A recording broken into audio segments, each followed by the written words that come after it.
We got up before dawn just to bring you Top of the morning from beautiful downtown Baltimore.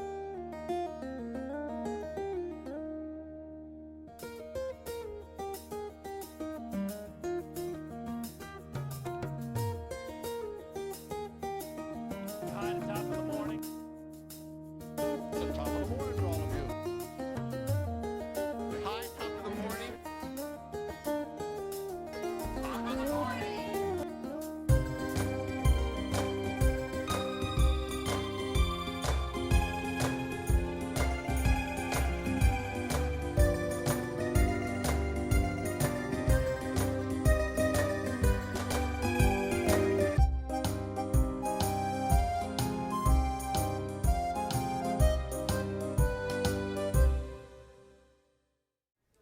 All right, welcome to the top of the morning. My name is Just Kumar, and we have a special episode here for you. We are at Valeggie's Restaurant in Little Italy, and we have the former mayor, Mayor Tommy Delasandro, that is going to be with us. All right, and as you can see behind me, there's an old cappuccino machine over here. You have some patrons, and you're going to hear some noise in the background, but it's just people enjoying this fine restaurant.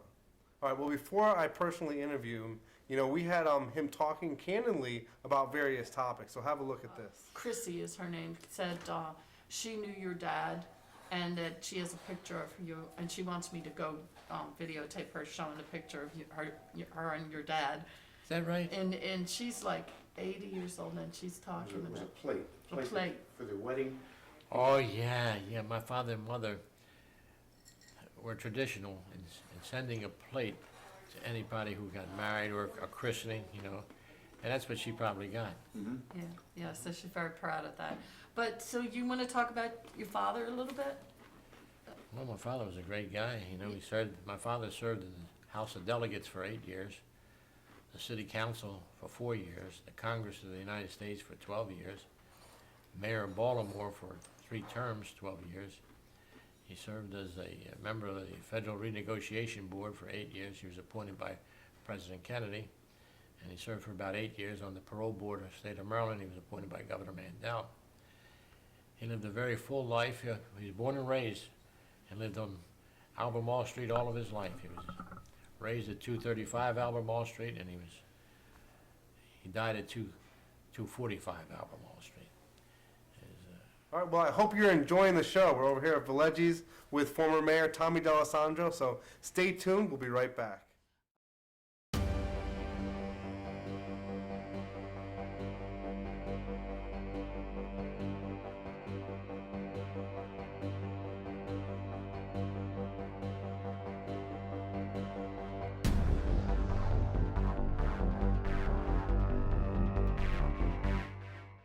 All right, well, welcome back. Let's see what else the former mayor, Tommy Delasandro, has to say. Edgar Allan Poe, in my opinion, is a ghost that still wanders the streets of Baltimore. Naturally, one of the finest literary accomplishments is his Ravens, quote, "The Raven Nevermore." And we have a pretty good football team called the Ravens. So there's a tie-in between our football and our art. If things go any worse for the Ravens, we may resurrect Edgar Allan Poe, and he may be our starting quarterback. The Admiral Fell Inn was an abode for many of the sailors who traveled the seas, and Baltimore was always a great port city, so encouraged a tremendous amount of traffic that was welcomed and prospered in the area of Fells Point. The Admiral Inn has a story, I don't know if it's true or not, but being haunted, and many a ghost are found wandering around. But that's really a storyteller. The Constellation has been an integral part of the history of Baltimore City.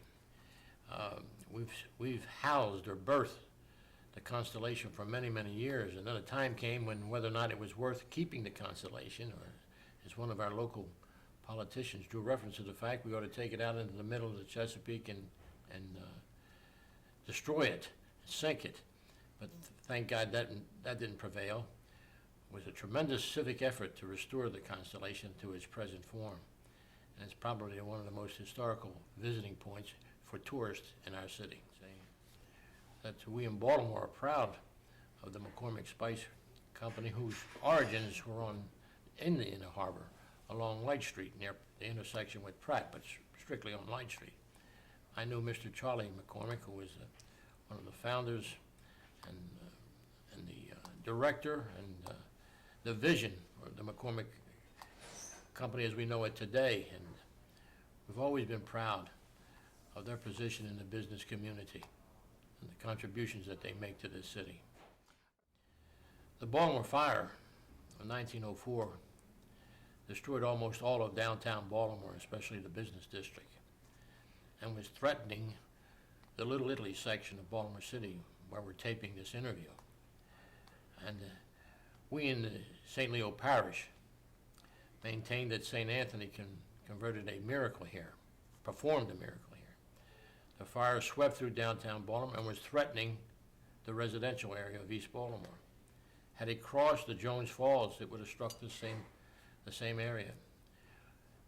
We prayed, and for some reason, the fire hoses that failed on Calvert Street and Charles Street and St. Paul Street all of a sudden burst out with strong water flow, and the fire was stopped. It never crossed the Jones Falls. It's one of the biggest miracles in the history of the 1904 fire in Baltimore. Termship. Baltimore is a great city, and at one time, we had the greatest diversification of business and industry of any city in the nation. We're primarily a port city. At one time, we had the biggest steel mill and shipyard, the Bethlehem Sparrows Point Shipyard. Today, we're primarily servicing the Johns Hopkins Hospital, which is the #1 employer in Baltimore City, and we're very close and employment ties to the city of Baltimore, the state of Maryland, and the federal government. So we still have diversification, but it's in another avenue, so to speak. Great food here, great restaurants, great hotels. We're the cultural center of the state. We're the athletic center of the state as far as football and baseball are concerned. We have the best hospitals in any city in the nation. It's a great city, and we're flourishing, and we welcome people to visit us. Madam Mayor, I'm very happy to hear and see of your success as the first female mayor of Salem.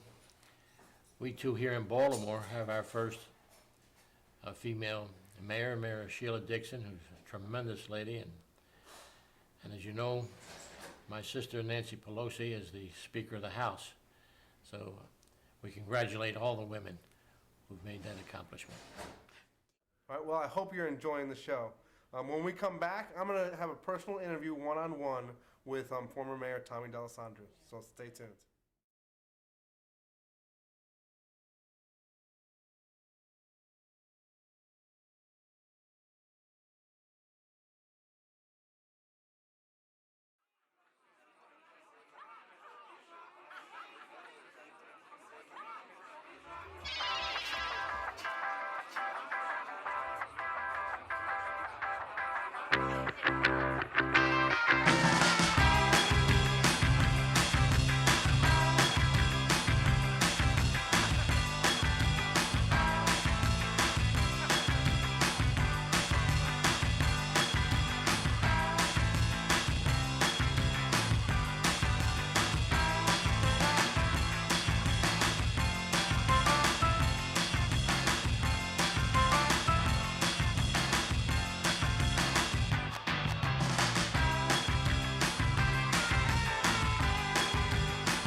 Welcome you, Mr. Tommy Delasandro, Mayor Tommy Delasandro, to the Top of the Morning show. Thank you for the invitation. So, former mayor, can you tell us about the Fort McHenry and how that impacted the history of Baltimore? Well, there's no question that the most important historical activity in the city, probably in the nation, was the formulation of our national anthem, the Star Spangled Banner, at Fort McHenry.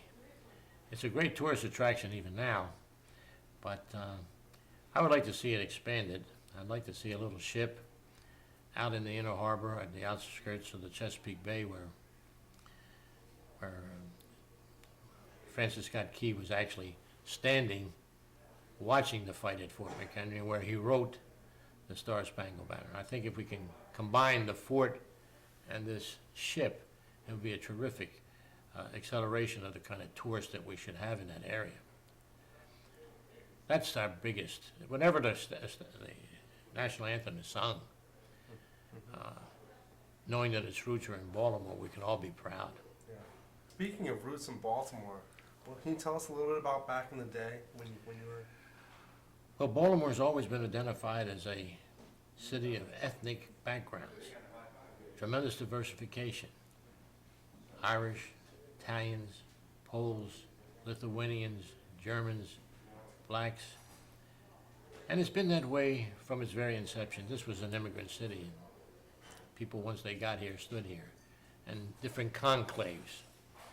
And that so-called melting pot helped to build the city and to make this city what we think is a great city.